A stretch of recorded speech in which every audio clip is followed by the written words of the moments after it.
Welcome to the first episode of the XFL Podcast show. I'm here with two fellow league members, Diego Saavedra, Alejandro. Alejandro's known as Booty, and Diego's is Get Swifty, correct? Or that's still your name? That's my fantasy name. Get Yeah, I got Swifty. Swifty because I got DeAndre Swift. All right. There So you go. we're gonna start off with just basically a run through how your season's going so far in the league, and what you feel you could do better, and what you think you've done that's taken your team this far. We'll start off with Booty. Let's hear about your team, Bootylicious. All right. Thanks for the Actually, introduction. wait. What? I want to hear why it's Bootylicious. I was going to ask that.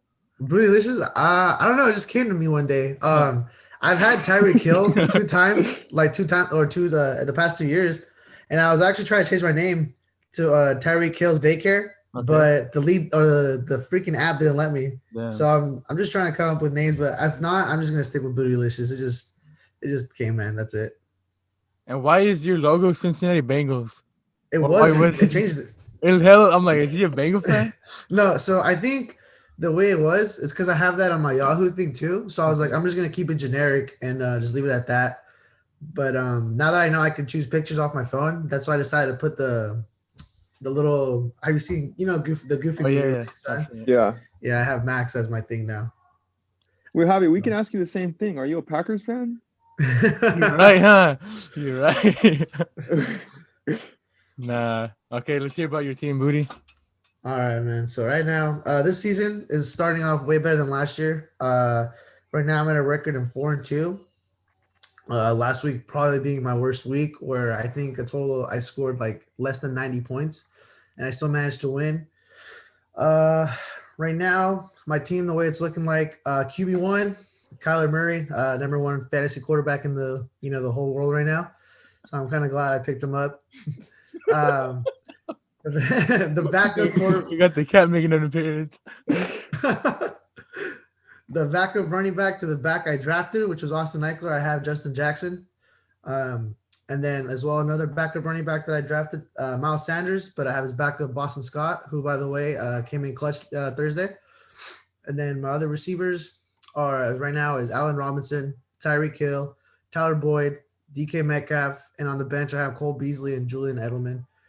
My two tight ends are Evan Ingram for the Giants, and then Noah Fant from the Broncos, which is also one of Diego's personal favorites because he's been trying to get him for weeks. And then I have Cam Newton as my backup quarterback too. What a backup quarterback right there. I know he's been doing good. Before he got the whole COVID thing, he was like a top 5 fantasy quarterback just because his dual threat ability. But I think he's gonna get put to the test this week against that Niner defense. Definitely. So like I like there's a part of me that wants to start him just to kind of have like to see like who knows, maybe Cam has that breakout game like he did against Seattle. But in order You gotta play it safe though, you gotta play it safe. Yeah, exactly. Because Kyler Murray's playing Seattle. Seattle's defense isn't, his top tier as it was before. Yeah. And then you got Cam Newton playing those guys in San Fran. Their defense is still pretty solid. So even with all those injuries. So like I said, a part of me wants to start Cam, but I'd rather just go the safe route, especially this week.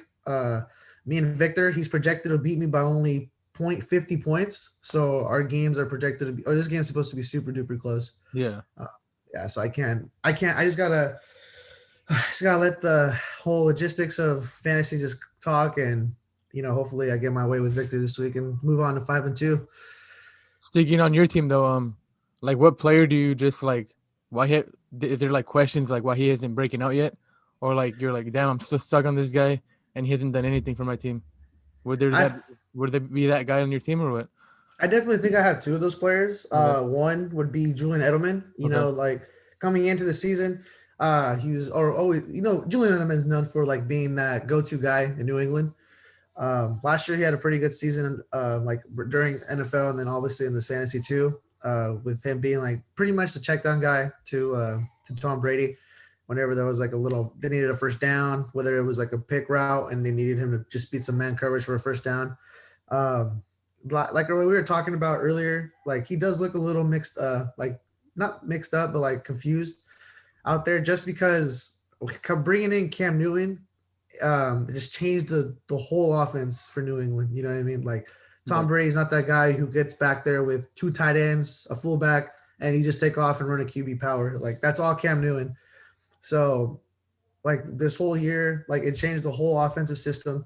And I mean, I'm not saying Cam Newton doesn't get his throws, he does, but the thing about them is just like they throw when they have to. If not, Bill Belichick has really gone to focus with going into the run game and trying to control like the whole flow of the game, take ball control.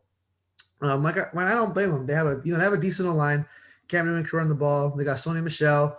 They got Damon Harris too. And then the other running backs, like they get their own taste too. So it's not like everybody eats in that backfield right there. And that's how it is with Belichick. Like, shoot, remember what's his name, Mike Gillislee, like Eric Blunt. Yeah, even still James White and Sony Michel had his year. They all eat in that offense. Rex Burkhead. Yeah, Rex Burkhead, man. I haven't seen a successful white running back since Peyton Hillis, right? Something like that. Something like that. McCaffrey ain't white. What happened? McCaffrey's not white. He's not white. Well, him too, but so and then go ahead. No, go ahead. All right. So I was gonna say, like, who are you surprised by a player like, oh shit, he actually popped off? Like, instead of like being that, like Julian Edelman, you said, is there a player on your team that you're like, oh, I'm surprised he's doing this good?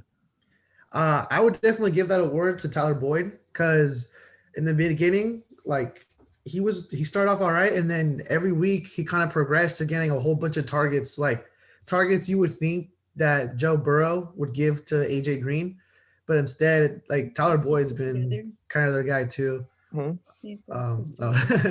I know, and so yeah, I would definitely give that award to Tyler Boyd. He's surprised me this year, like I said. So hopefully he continues to do what he does, and dude, the third week he got 13 targets. That's insane, because he's supposed to be like, with them drafting T. Higgins, it's arguable to say that he was like a wide receiver 2, wide receiver 3 in that offense. But I'm sorry. It's fine. Yeah, no, I like Tyler Boyd for that award. No, yeah, I like Boyd too, but I feel. So I'll go. I thought you'd say DK Metcalf. DK, well, I want to say DK, but like, dude, he's like at the end of last year, he started like really rising. He popped off, yeah. Yeah, and then now like he's just kind of continuing that momentum, and so staying on DK real quick. Shoot, I almost accepted that trade you offered me a while back. About what I offer you? DK Font for Hopkins. I almost accepted it. Oh, really? Almost. I'm like, I think I could get a little better, and I ended up getting Keenan Allen and Darren Waller, and fucking what's his name? King Henry. King Henry. There you go. That was a good trade then. Yeah. I know I offered Diego a good trade too the other time. It was early in the season. I offered him Miles Sanders and Julian Edelman when he just come off that 160-yard game. And no, I offered him Allen Robinson. Sorry, Allen Robinson. Yeah, and it was Sanders Robinson for Ezekiel Elliott. He said he was close, but it's all good, man. And speaking on trades, how Booty, like, do you like trading? Do you like sticking with your team? How do you feel about trading? So like with me, I always tell myself I want to try to win a league with the team I draft. Even if it's like I pick a couple players off waiver wire. Last year I think I ended up like a game before 500 or below 500, my record. And that's with no trading at all. I just picked off a couple of players off the waiver. And this year I'm doing a little bit better, but I think I do want to make a trade because we have like a month left before the trade deadline ends. So I kind of want to make a push, but I'm trying to see like how players of mine on my bench, like how they progress through every week. Cause Noah Font, I kind of want to, he's on the training block for sure, but I'm not sure if I want to, I want to see how he does. Cause he hasn't played a game like in 3 or 4 weeks. You know what I mean? So like, what if I trade him away and he just, boom, he's the number 1 tight end in the league. You know what I mean? So I definitely want to give him like another 2 weeks. Cause he is projected to play this weekend against who are they playing? The Broncos are playing the Chiefs. Yeah, the Chiefs. Yeah, there you go. Yeah. And especially with Kirtland signed out, and then I think they're just going to really like Jerry Jeudy, and then is KJ Hamler playing, right? The other receiver there? I believe so. I think he's out. Or is he in? He was injured. He was, yeah. I think he's out, and then because they were saying like Tim Patrick's a sleeper because of that. Yeah, so like they don't really have like the true receivers there right now. They're still implementing that Tim Patrick guy in there. So I think Noah Fant's gonna get like hopefully knock on wood he gets a lot of targets this week, especially against their secondary in Kansas City. They've been playing fairly well, but they're not known for being the best. So like I said, hopefully he can make some matchup problems this week for sure. Definitely, yeah. Yeah. So let me ask you this: Who do you think in the league trades too much? Trades too much? Yeah. Man, that's a good question. Yeah. Trades too much official trades or sends too much trades? Both. Yeah. Okay. I'd probably give that award to Armando. Yeah. That's what I thought. Dude, I saw every day. It's like he offers a trade pretty much every day. And, and I get it though. Like you gotta do it to win sometimes. You know what I mean? So, and his team is not that bad. I don't know why. Yeah. I get it. Like he wants to try to always get the best players. But like I said, like I try to stick around with mine for a little bit just to see how they do. He won the late last year, right? Yeah. Yeah, so it worked out for him. So I mean, if it's working for him, I don't see why he should stop. So, but yeah, Armando would definitely win that award for sending a trade and accepting him too. Accepting him too? Yeah. Well, I don't know, people always bash on him saying like they're bad trades, and like some of them they are, but then some of them aren't because like when you try to trade like a running back, say for like a tight end or something, like a top tier tight end. The thing is, like, the running back gets more production level because they're implemented in both the run and the passing game. You know what I mean? Versus a tight end, they don't get points for, blocks or whatever else they do besides block and catch the ball. So they only get points for being a receiver. So that's why, like, when he sends, like, an offer of a running back, like, that's kind of like our running back too, and I say, versus getting, like, a top 15 tight end. Like, I understand why he's doing it. But not everyone sees that in their eyes because, like I said, I think running backs are super valuable in the league. As you can tell this season, like a lot of them are already injured and things like that. So that's one thing I'm struggling in too. Like my running backs, I got both of my starting running backs. I just picked up their backups and off the waiver. So I'm running off backup running backs right now, which I mean, hasn't been too bad because Justin Jackson played pretty good against the Saints, and then Boston Scott nearly scored 20. So. But yeah, going back to what you said, I definitely give that to Armando. For sure. And we'll go to Diego now. Talk a little about his team and what are his thoughts on his team so far. What do you think of your team so far, Diego? Well, I think my team is pretty good. It's had a lot of fuck ups, like injuries. AJ Brown missed basically like 4 or 5 weeks. Kenyon Drake was trash for like 4 weeks until he popped off this past week. I was suffering through Hayden Hurst for like 6 weeks. Tell me about it. A tight end, Noah Fant maybe. And I just couldn't get any. And so I just dropped him. And then I got Zach Ertz for Brandon Ayuk. He ended up breaking his freaking ankle. Like, not like he was that good anyway. So then I traded for Austin Hooper. And then his appendix blew up. So then I had to get David Njoku, and I picked up Irv Smith. Yeah. So that's my tight end situation. And other than that, it's been going good. 3-3. And is there a player that you're just flat out disappointed with to this day?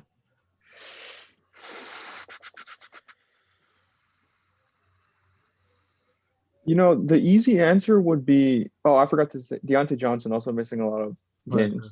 But disappointing, I would want to say Kenyon Drake, but honestly, I think it's more Antonio Gibson because after week 3, he looked like he was gonna take over the backfield and be an RB2, but like ever since he's kind of been dropping back down, and he's like splitting with J.D. McKissick. Like J.D. McKissick is so annoying if you have Antonio Gibson because he's actually good in fantasy. Like you can flex him. He gets like 5 catches every game, but like Antonio Gibson has that skill set. Like he was a receiver in college, but he just doesn't get the opportunities to do it. It's like a full out like committee over there in Washington. So I'd say that's the biggest disappointment just because it looked like he could have been more. And Kenyon Drake, well, I'm still holding out for him. Tell me about it. Okay, so sticking with Gibson, I have him in a league, and I agree, like J.D. McKissick is holding him back. but I just feel Washington is like they don't have fully trust in Gibson yet, and I know they should, but I don't know what's stopping them. It's like with AP last year. Was Gibson there last year or no? No, Gibson's a rookie. So who was with AP last year? It was AP. It was Chris Thompson. Chris Thompson. Guys missed the year, so it was mostly like Chris Thompson. So like it was just it was like a backfield committee. I guess that's how they like things. But Gibson will have his time, I think. So who's your most surprising player? Like you can most surprising player. Yeah. I would say. I'd say Will Fuller. Will Fuller or Chris Carson. Will Fuller because I drafted him like almost kind of like thinking, well, he's going to be like a flex that can blow up anytime. But he obviously no D-Hop there, so like he has more upside than other years. But he's been very, other than the week 2 where he missed the game pretty much because of a hamstring injury unofficially, like he's been super solid. Like he scores 15 points at least every single week. He's like we were saying earlier, he's like a wide receiver 2, almost wide receiver 1. So like he's been a very pleasant surprise. He's one of the most like Will Fuller, the guy who's super inconsistent, has been one of the most consistent guys on my team, which is pretty crazy. And Chris Carson, just because he's always disrespected, and even I disrespected him earlier on. I was trying to trade him after week 1, after week 2, after week 3, just trying to sell high. But then I was like, maybe this is his year that he's going to be like an elite like a running back. Like previous years, he was an RB2 mostly. Like in real life, he was fire, but he also kind of like split a little bit. But this year, it's like they brought in Carlos Hyde, but he himself is killing it. He's super efficient. Like he's playing really good. Yeah, he's definitely disrespected. So, okay. Have you guys, I'm asking, this goes to both of you guys. Have you guys ever rage dropped somebody? Like you're like, that's it. I can't even take enough of you anymore. This season, at least. I'd say I kind of rage dropped Zach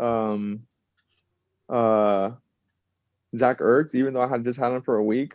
I was just like, this is not somebody I want to have on my bench because I had him in other leagues. So when I got him in our league, it wasn't like, oh, I'm happy I have Zach Ertz. It was more of like, okay, I'll see how this goes. I have him in another league. He's been terrible, but maybe he's gonna come up because he played Pittsburgh, he played San Francisco. He played good defenses against tight ends, but then he broke his ankle. So, which hopefully he recovers.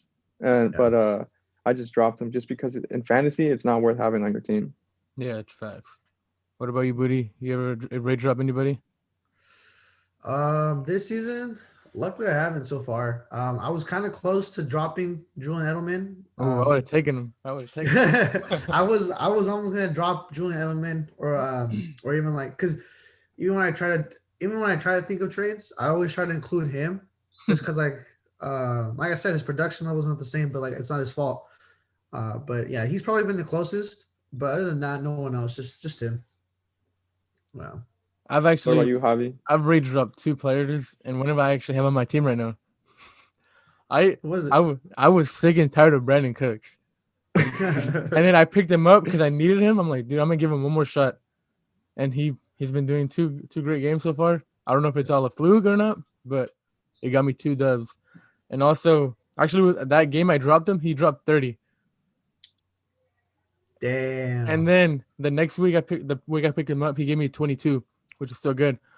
But the one I broke up with, like I don't want nothing to do with them anymore. It's obvious, T.Y. Hilton. Oh, hell no! Like that guy, he's on name, like it's obvious, but that guy expected so much more. I drafted him as like my wide receiver 4 or 5. I'm like, all right, let's see if he does something. Nothing. Trash. Get your ass out of here, Ty.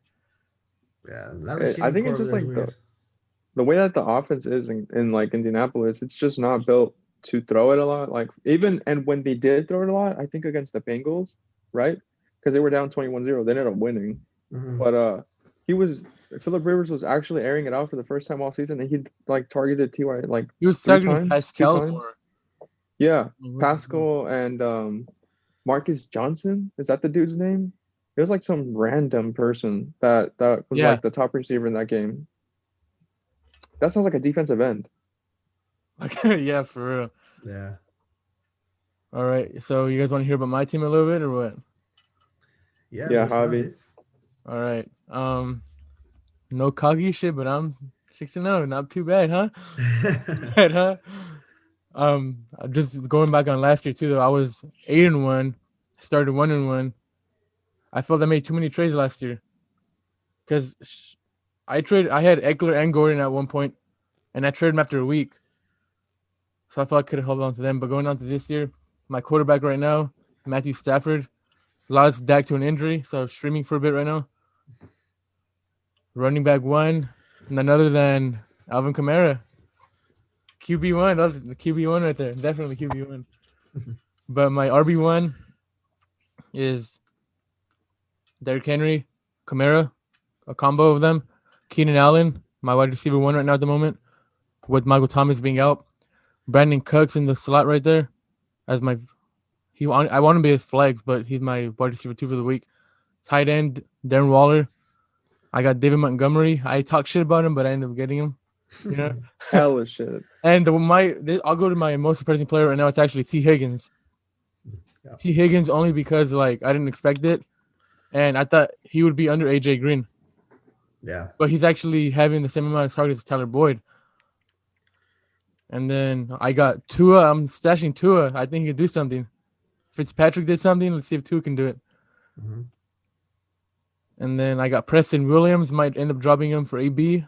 I'm not. You know, I'm gonna let it known. How much did you spend on AB?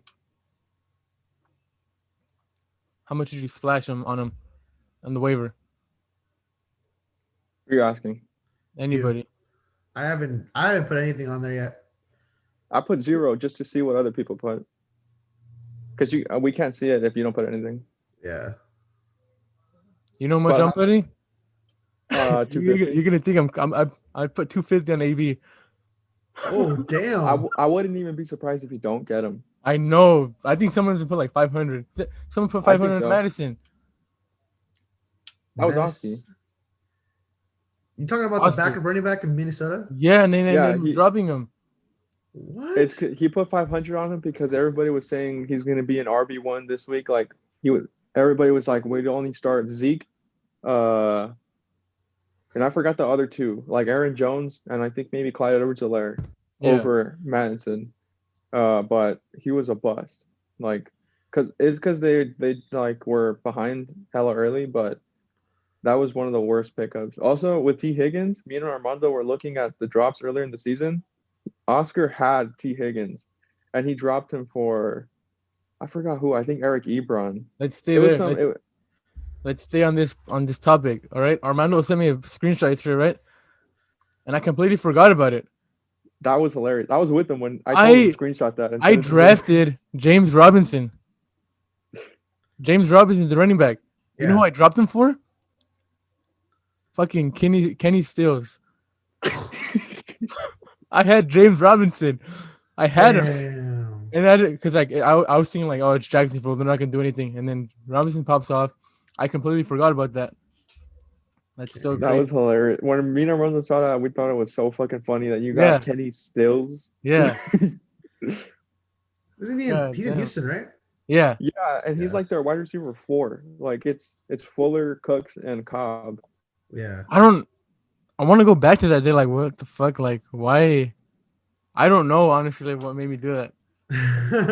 Probably the fact that James Robinson's a rookie. I don't know. I did the same thing in another league. I also had James Robinson, Ozigbo, and Raquel Armstead at different points, and I dropped all 3 of them for I don't even know who, because I had the same thought as you. Like, it's a running back in Jacksonville. They're not going to be that good. Like, best, they're a flex at best, and I don't even think that. Yeah. And then something similar to me happened when Kareem Hunt was a rookie. I dropped him, and then who was the running back that year going in? Was it Williams? In Kansas City, it was Spencer Ware. Spencer Ware, and then he got hurt. I had already dropped them, so it was already too late. I'm like, damn it! And then Kareem Hunt ended up popping off. Is there any? It wasn't our league, was it? No, it wasn't our league. This was like when I first started. This is like 3-4 years ago. Okay, yeah, because Armando had that year. Armando had Kareem Hunt. He won our league at the time. That year too. He's a bitch. Actually, going on to another surprising player of mine. He's a kicker. Rodrigo the GOAT. I can't even say his last name. Is it Blankenship? Blankenship. Blankenship. That guy. His worst game is 7 points. His best game is 15. What team is he on? Colts. The Colts kicker. Rodrigo. Oh, snap.